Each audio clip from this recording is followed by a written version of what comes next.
Shalom, selamat pagi Bapak, Ibu, Saudara-saudari sekalian yang dikasihi Tuhan. Pada pagi hari ini, marilah kita merenungkan Kisah Para Rasul pasal 2 ayat 41 sampai 47. Dan kali ini renungan pagi ini saya beri judul Bertekun dalam Persekutuan Bersama Tuhan. Sebelumnya, marilah kita berdoa dulu.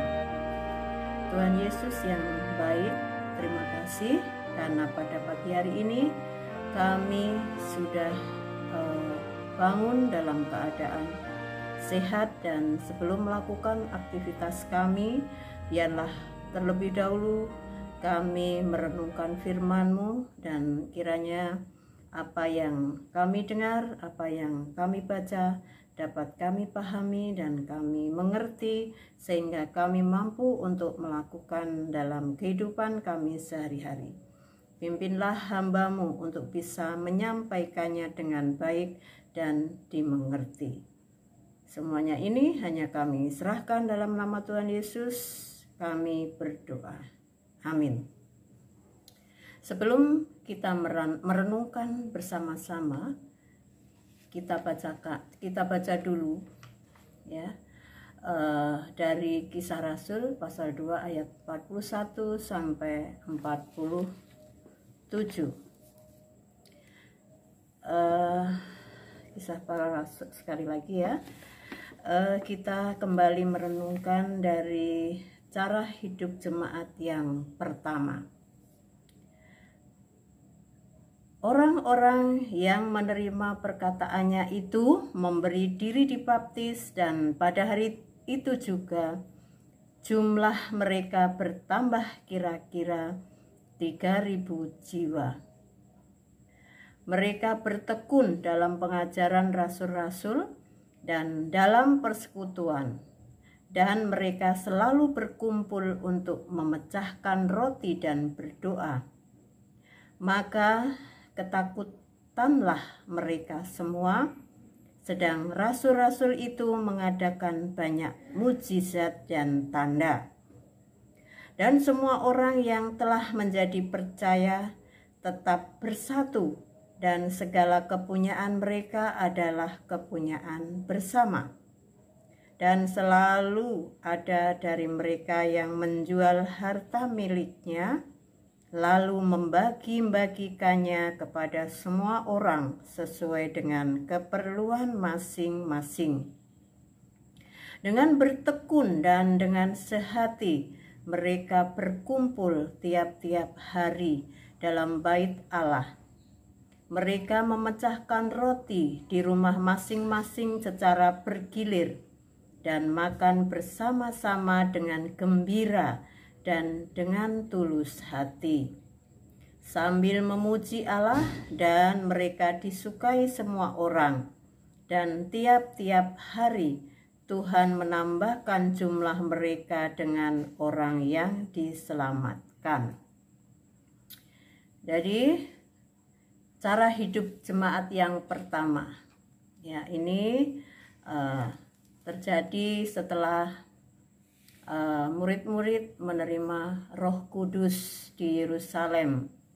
Dan sebelum Tuhan Yesus terangkat ke surga, Tuhan sudah berjanji kepada para muridnya untuk menyertai mereka dalam rupa Roh Kudus, dan Tuhan akan memberikan kuasa kepada mereka. Dalam ayat 41 dituliskan bagaimana persekutuan jemaat mula-mula. Mereka bergaul, berkumpul bersama. Dan orang-orang yang mendengarkan khotbah Petrus ya, minta dibaptiskan. Dan jumlahnya kira-kira 3.000 jiwa. Di sini peran Roh Kudus sangat luar biasa. Saat Petrus berkhotbah hingga mampu mengubah orang yang belum percaya menjadi percaya pada Tuhan Yesus. Hal ini memang sudah dijanjikan oleh Tuhan tadi ya. Sebelum Tuhan naik ke surga, ya, Tuhan meminta para murid untuk tetap tinggal di Yerusalem karena Tuhan akan mencurahkan Roh Kudus, ya, dan akan memberikan kuasa kepada mereka. Dan janji Tuhan itu digenapi oleh Tuhan. Nyata sekali ketika Petrus berkhotbah, ya, Roh Kudus bisa mengubah orang yang mendengarkan khotbah Petrus menjadi percaya kepada Tuhan Yesus dan minta untuk dibaptiskan. Jadi mereka tidak hanya cukup untuk dibaptis saja, tetapi mereka benar-benar, atau orang-orang itu benar-benar menyatakan kuasa Tuhan, ya, dengan kehidupan persekutuan bersama. Kehidupan mereka satu sama lain menjadi semakin akrab. Mereka semakin rajin bersekutu, belajar bersama, ya, belajar tentang firman Tuhan, dan mereka tidak lupa tekun dalam berdoa. Nah, dengan seringnya mereka bersekutu, kehidupan mereka semakin menjadi rukun, saling memperhatikan satu dengan yang lain. Mereka sehati, sepikir, ya, apa yang menjadi miliknya menjadi milik bersama. Artinya, ya, mereka saling berbagi, yang mampu membagikan sesuatu kepada yang berkekurangan. Jadi mereka sangat kompak sekali. Mungkin berbeda dengan kehidupan saat ini. Kehidupan orang-orang cenderung untuk mementingkan dirinya sendiri, atau bisa kita sebut individualis, ya, individualis, ya. Saya ulangi lagi, ya. Apalagi ditambah dengan munculnya teknologi yang canggih saat ini, yang membuat orang semakin sibuk dengan urusan masing-masing, ya. Mereka cukup melakukan komunikasi dengan jarak jauh, tidak perlu harus bertemu langsung, ya. Cukup dari manapun mereka berada, ya, asal mereka berkehendak, ya, mereka bisa melakukan komunikasi. Nah, di sisi lain kita melihat bahwa teknologi maju itu juga sangat penting perannya, karena dengan adanya teknologi baru, ya, orang bisa melakukan komunikasi atau mendapatkan informasi-informasi yang bermacam-macam dengan mudah, ya, dengan cepat, ya, sehingga pekerjaan menjadi cepat selesai dan menolong orang-orang yang perlu pertolongan tanpa bantuan orang, cukup hanya mengandalkan teknologi tersebut. Nah, selain itu, teknologi baru juga sangat bermanfaat ya, dan menolong juga bagi kita semua untuk bisa kita pakai untuk memberitakan Injil ya, seperti saat ini ya. Cukup dengan menghadap ya, atau melakukan perekaman ya, bisa berkomunikasi dengan orang lain ya. Jadi bisa dipakai sarana untuk memberitakan Injil kemana-mana yang kita kehendaki ya. Tentunya tidak perlu susah-susah ya, harus datang ke tempat yang cukup jauh dari kita ya. Jadi memberitakan Injil itu sangat penting ya. Jadi saat ini bisa ya, tidak harus bertemu langsung, kita juga cukup hanya mendengarkan lewat HP atau video-video yang lain ya. Memberitakan Injil itu sangat penting karena Injil itu merupakan berita keselamatan ya, yang dilakukan oleh Tuhan Yesus kepada manusia ya, dan untuk menyatakan kuasa Tuhan kepada manusia. Ayat 43, mereka semakin takut pada Tuhan dan dengan meyakinkan ya, bagaimana Tuhan membuat mukjizat melalui para rasul ya. Jadi mereka sangat takut ya. Dalam ayat 43, maka ketakutanlah mereka semua, sedang rasul-rasul itu mengadakan banyak mukjizat dan tanda. Dengan menyaksikan langsung mukjizat-mukjizat yang dilakukan para rasul ya. Jadi tentunya kuasa Tuhan ya, bukan kuasa manusia itu sendiri ya.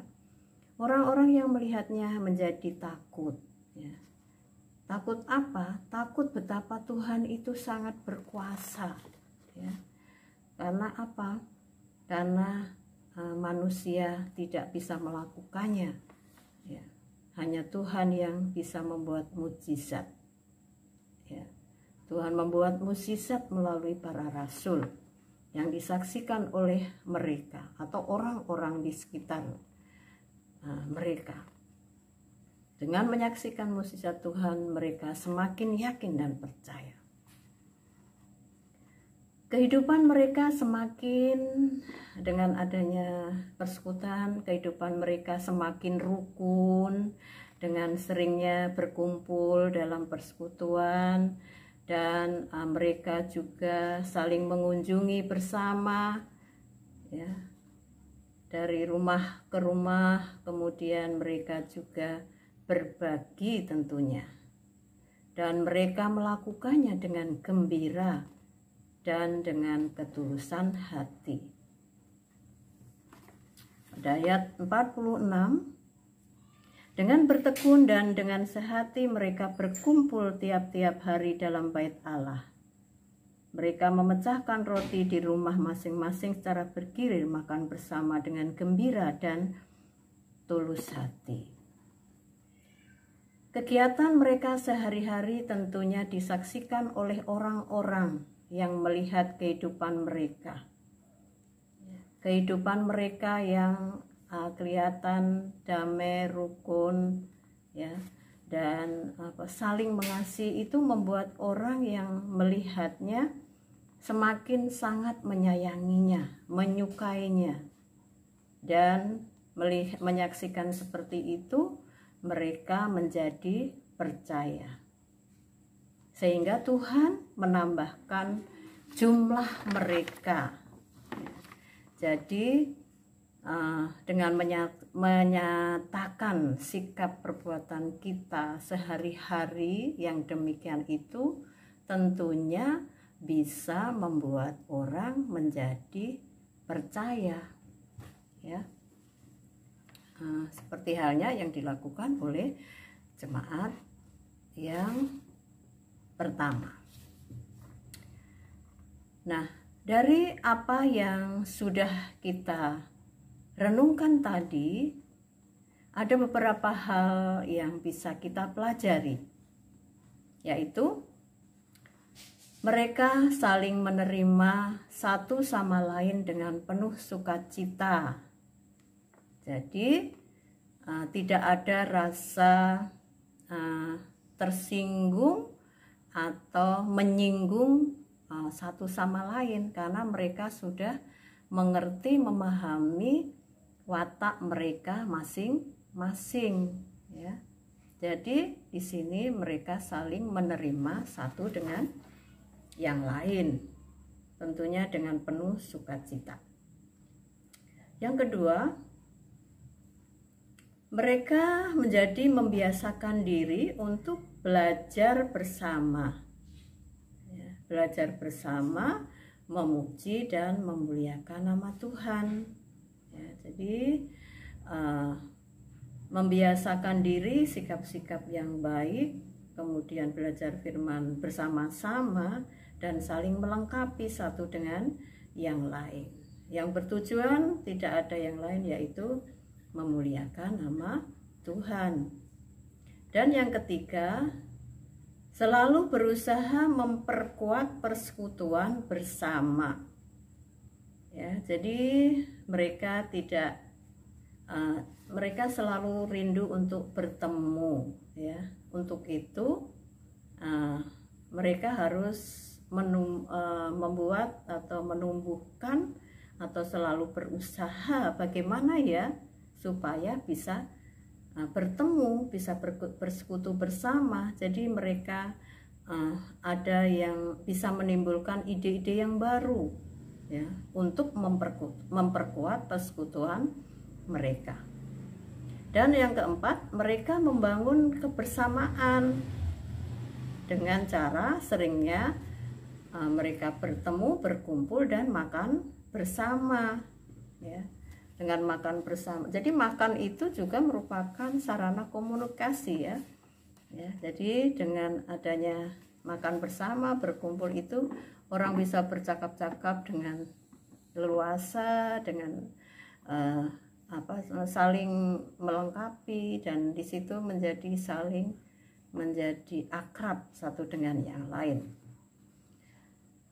Nah, tentunya dari jemaat-jemaat sekarang, ya, hal ini juga ada di setiap gereja-gereja di mana baik di kota maupun di kampung juga ada, ya, sikap yang seperti ini, ya. Ada sikap yang seperti yang dilakukan oleh jemaat yang pertama, sehingga membuat gereja semakin hidup, ya, dan juga menjadi sarana untuk bersaksi dan untuk memberitakan Injil, ya. Jadi bersekutu itu sangat penting, ya. Itu bersekutu dengan sesama jemaat, ya, berkumpul bersama, jadi menjalin hubungan, ya. Ya, tidak seperti halnya pada sebuah keluarga juga demikian, ya. Keluarga yang sering melakukan komunikasi dengan baik tentunya akan terlihat keluarga tersebut menjadi keluarga yang bahagia, keluarga yang rukun, keluarga yang saling menyayangi satu dengan yang lain, nah, yang bisa menumbuhkan kedamaian, dan dalam keluarga itu tercipta keluarga yang sukacita, keluarga yang diberkati oleh Tuhan. Demikian kita semua jemaat Tuhan kiranya bisa melakukan dan mencontoh kehidupan jemaat yang pertama. itu merupakan sarana juga atau usaha kita untuk memberitakan Injil atau bersaksi tentang kebaikan-kebaikan Tuhan. Demikian renungan pada pagi hari ini. Kiranya apa yang sudah disampaikan bisa dimengerti dan dipahami sehingga dapat dinyatakan dalam kehidupan sehari-hari. Mari kita tutup dengan berdoa. Kembali kami datang kepada-Mu ya Bapa, mengucap syukur dan terima kasih atas firman-Mu pada pagi hari ini. Biarlah kami saling mengasihi satu dengan yang lain dalam kehidupan berjemaat maupun kehidupan dalam keluarga kami masing-masing, sehingga kehidupan kami bersama menyatakan kasih Tuhan dalam sesama kami, sehingga nama Tuhan semakin dimuliakan. Diampuni segala dosa dan kesalahan kami. Dalam nama Tuhan Yesus kami berdoa dan mengucap syukur. Amin.